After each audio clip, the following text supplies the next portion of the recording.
السلام عليكم ورحمة الله وبركاته. أهلا بكم في حلقة جديدة من قناة طبيب أونلاين. الفيديو ده هو تكملة إن شاء الله للفيديو السابق Approach to a Case of Cough. في نهاية الفيديو ده إن شاء الله هتكون قادر على مناظرة معظم حالات Respiratory Diseases في التشيلدرين. بكل سهولة هتكون قادر على تشخيص الحالة اللي قدامك وعلى وصف علاج. والفيديو ده هو الأهم على الإطلاق لأنه هو فيه الأبروتش والماب اللي هتكون في دماغك وانت بتفحص الحالة عشان توصل للتشخيص. اسمع الفيديو ده للآخر، التركيز هيفرق معاك جدا جدا جدا إن شاء الله.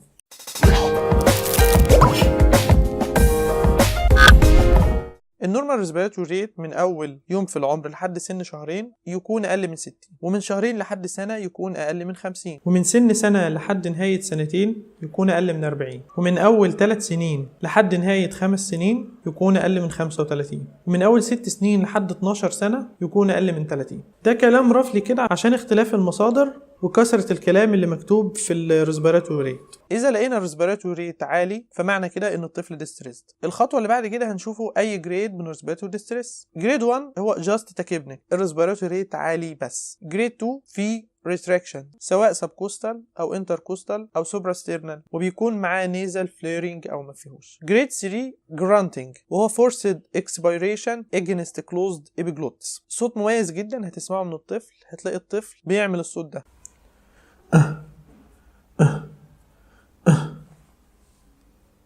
جريد 4 الطفل سيانوزد، الطفل جاي لك لون شفايفه مزرق. جريد 3 و 4 معناهم سيفير ريسبيراتوري ديستريس ونيد ادميشن في البيدياتريك اي سي يو. في كم ملحوظه هنا وانت بتقيم الريسبيراتوري ديستريس. رقم 1، لو الطفل فيفرش نزل الحراره. من خلال الممارسه العمليه في اطفال بتتسبب الحراره المرتفعه عندهم ان يكون هو تاكيبنيك وبيعمل لك ميسليدنج، الطفل بيبقى ظاهر قدامك ان هو ديستريسد، وهنا بتفكر تفكير مختلف جدا عن هو لو مش ديستريسد. احيانا كمان الطفل وحرارته عاليه بيكون بينازع، بيطلع صوت غريب قريب من الجرانتنج، فانت تقيمه غلط على ان ده جريد 3، لكن هو مجرد صوت الطفل بيطلعه عشان الحرارة عالية مش اكتر من كده. وخد بالك ان مع الجرانتنج الريسبيراتوري ريت بيقل لان الوقت بتاع الاكسبيريشن بيزيد. فلو لقيت الطفل بيجرانت مش متوقع ان الريسبيراتوري ريت بتاعه يكون عالي جدا، ممكن يكون عالي بمعدل طفيف جدا جدا، يعني يكون الطفل مثلا سنه 3 شهور والريسبيراتوري ريت بتاعه 52، فانت تقول لا ده ديستريس حاجة بسيطة والولد هيبقى اموره زي الفل،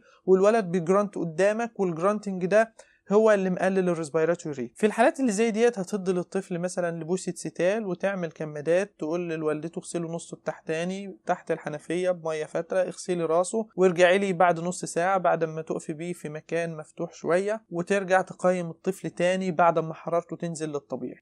خلصت عد الريسبيراتوري ريت والطفل هادي زي ما وضحنا، ابدأ الاسكالتيشن للباك عشان ما تعملش برضو اريتيشن للطفل، ما يكونش شايفك. سيب 1 لاير من الهدوم بتاع الطفل عليه عشان السماعة ما تعملوش اريتيشن. حاول تكون بتستخدم سماعة كويسة عشان تسمع بيها كويس. ابدأ اسمع الباك اريا باريا بتركيز، قارن الناحيتين ببعض. اهم حاجة تركز عليها في الاسكالتيشن الاير انتري، قارن الاير انتري في الناحيتين كويس جدا. وانت بتسمع الاير انتري لو لقيت اي ابنورمال ساوند خلاص علق عليه، حطه في دماغك. سمعت ويز خلاص يبقى انا سمعت ويز على الرايت سايد، بسمع الليفت سايد لقيت عليه ويز، الابر بارت اللور بارت خلاص ده جنرالايزد ويز. سمعت كراكلز مسموع على الناحيه الرايت بس، الاير انتري ديمينجد على الجزء ده من الرايت سايد ومسموع عليه كراكلز، خلاص كده انا في الغالب مستني في الاكس راي ان هلاقي كونسوليديشن في المنطقه دي. لو الطفل بقى بعد ما فحصته لقيت الطفل مش ديستريسد وبتسمع الشيست لقيت عليه ابنورمال ساوند، حسه كراكلز لا ويز، لا هو لا كراكلز ولا ويز، الطفل مش ديستريسد،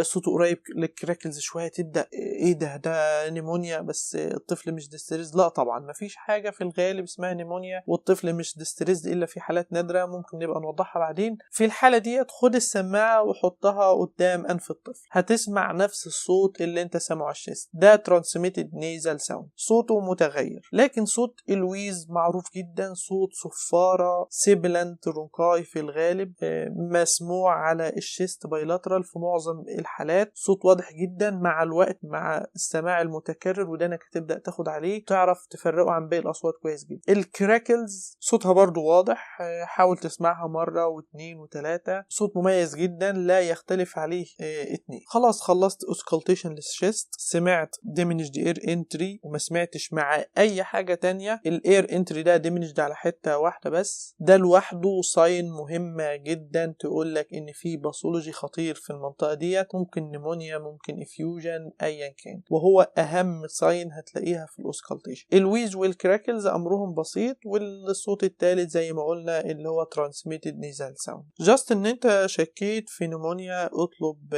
اكس راي عشان تكون شور من الدايجنوزيس. لو انت سمعت ديمينج اير انتري على حته واحده اطلب اكس راي برضه عشان تطمن. لكن لو الحاله ماشيه قدامك ستريت فورورد از ا كيس اوف اكيوت برونكولايتس او برونكيال ازمه، فانت هنا مش محتاج الاكس راي، مش هيفيدك بحاجه. يعني اطلب اكس راي لو انت مستني منها حاجه اضافيه في التشخيص. بالهيستوري والاكزامينيشن والاكس راي احنا كده شخصنا الحاله. خلصنا هيستوري، خلصنا اكزامينيشن، خلصنا انفستيجيشن، وصلنا للتشخيص. بس عشان اوصل للتشخيص ده بسهوله لازم يكون في دماغي تقسيمه للريسبيراتوري ديزيزز. التقسيمه ديت لما تكون في دماغي وانا باخد هيستوري وانا بفحص العيان، هقدر في نهايه الفحص اكون وصلت لتشخيص. بناء على الريسبيراتوري ريت والطفل ديستريسد ولا مش ديستريسد، هنقسم حالات الشيست لقسمين، جزء ديستريسد وجزء نون ديستريسد. نبدا بالجزء اللي النون ديستريسد، وهو معناه upper respiratory tract infection، واهمهم الاكيوت برونكايتس، الراينوساينوسايتس، البرتاسس، الكروب، الجيرد، والفورين بودي اسبيريشن. كل واحد منهم ليه مانج مختلف عن التاني. الاكيوت برونكايتس هو اشهر سبب للكحه في الاطفال. الطفل بيجيله دور برد، بينتهي دور البرد بيجي بعديه كحه. الطفل نون ديستريسد لوكسي هيلسي، الدنيا كويسه، مش سامع حاجه على الشيست، الاكس راي بتاعته بتبقى مفيش فيها اي مشكله. علاجه الاساسي سيمتوماتيك ميوكوليتيك، وعلى راسهم السوائل الدافيه لو سنه اكبر من 6 شهور. ممكن ندي معاه جلسات محلول ملح كويسه جدا، فولود باي تشيست فيزيوثيرابي، تخبيط كويس جدا على ظهره عشان ننزل السكريشن اللي في صدره. تطمن الام ان الموضوع نزله شعبيه بسيطه، تمشي على العلاج اللي انت مديهوله. هو مجرد ادويه كحه خفيفه فور ري اشورنس بالاعشاب، رغم انها مش مكتوبه في معظم المصادر، بس انت هتعمل ري اشور للمظهر، وعشان تبقى مقتنع ان انت اديت لها دواء كحه هتاخد بلسم، جوافه، ايا كان اللي هتديهولها، مع تسليك للانف كويس جدا،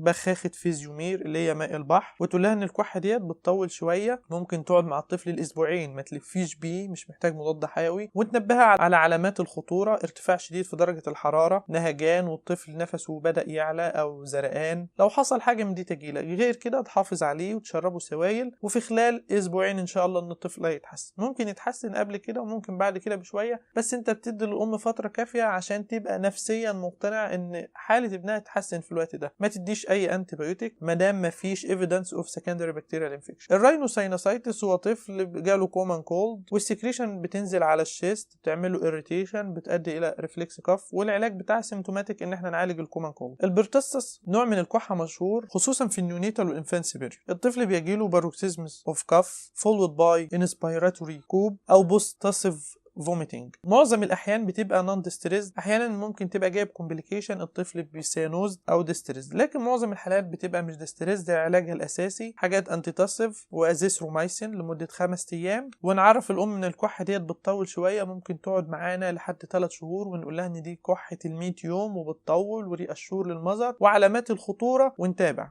ولازم ناخد بالنا ان البرتسس في النيونيتال بيريود وفي الايرلي انفانسي ما بتجيش بالتيبيكال كرايتيريا اللي هو كف امباروكسيزمال اتاكس فولود باي انسبيراتوري كوب. الاغلب في الحالات دي انها بتيجي بكف وابنيا، وفي الحالات دي وانس ان انا سسبكت برتسس لازم ابدا ميديكيشن وادي ازيثرومايسين، واخلي بالي من الطفل كويس جدا لان المورتاليتي ريت من البرتسس في الايدج ده عاليه جدا.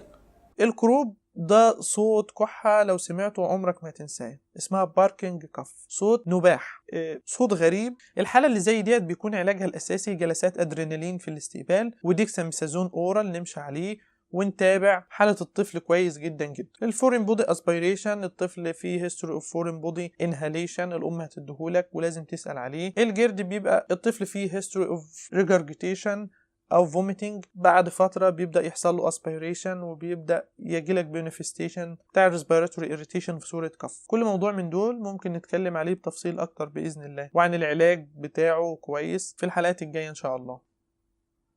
اما بقى بالنسبه للحالات الديستريسد اللي معناها lower respiratory tract infection، فدي في الغالب حاجة من 3 حاجات: acute bronchiolitis، برونكيال أزمة، أو نيمونيا. الأكيوت برونكيولايتس ده طفل في الغالب في أول سنة من العمر جاله دور برد، وبعديه الولد بدأ يبقى ديستريسد. أمه بدأت تلاحظ إن في صوت غريب وصوت تزييق على صدره. الولد ده بنقول عليه هابي ويزر. الولد لوكس not very ill، الجنرال كونديشن بتاعته كويسة، أموره مش وحشة في أغلب الحالات.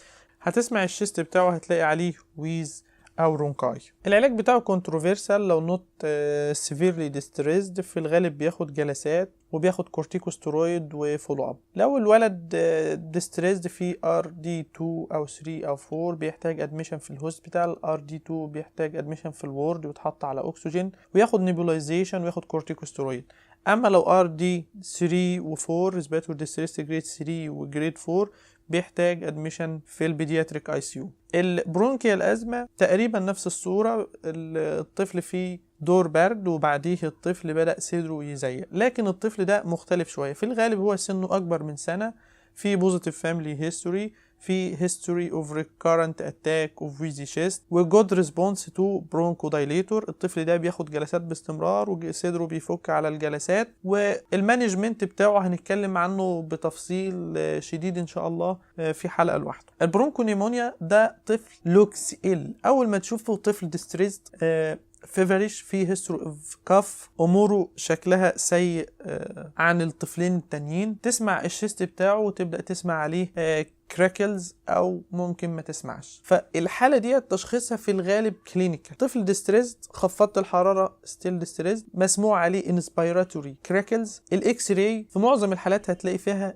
انفلتريشن، لكن في بعض الحالات في الايرلي كيسز ما بيبقاش في كونسوليديشن باتشز لسه ظهرت في الاكس راي، فمش معنى كده ان هو مش برونكو نيمونيا. برونكو نيمونيا از ا كلينيكال دايجنوستس. جاست ان انت سسبكت ان هو نيمونيا ونزلت الحراره والطفل ديستريسد وماشي نيمونيا، هنبدا المانجمنت بتاع النيمونيا. تفاصيل علاج الحالات ديت اللي هو سواء upper respiratory tract او lower respiratory tract هنتكلم عنها بالتفصيل اكتر في حلقات منفصله ان شاء الله. لكن اللي يهمنا من الفيديو ده ان انت دماغك تكون اتسيستمت كويس جدا وعارف هتمشي ازاي، هتاخد هيستوري ازاي، هتعمل اكزامينيشن ازاي، امتى هتطلب اكس راي، وهتحاول توصل لتشخيص. مجرد ان انت وصلت التشخيص الموضوع بعد كده اسهل. المطلوب منك بعد ما تسمع الفيديو ده ان انت تعيده مرة واتنين وتركز فيه كويس جدا جدا، تحاول تسيستم دماغك كويس وتبدأ تقرأ المواضيع دي. واحنا هنا بننبه على موضوع ان الفيديوهات ديت لوحدها طبعا بالنسبة لحد هيبقى سبيشاليست اطفال مش كافية. احنا مجرد بنحط رجلك على اول الطريق، انت لازم تكمل، لازم تقرأ. انت عارف ان تخصص الاطفال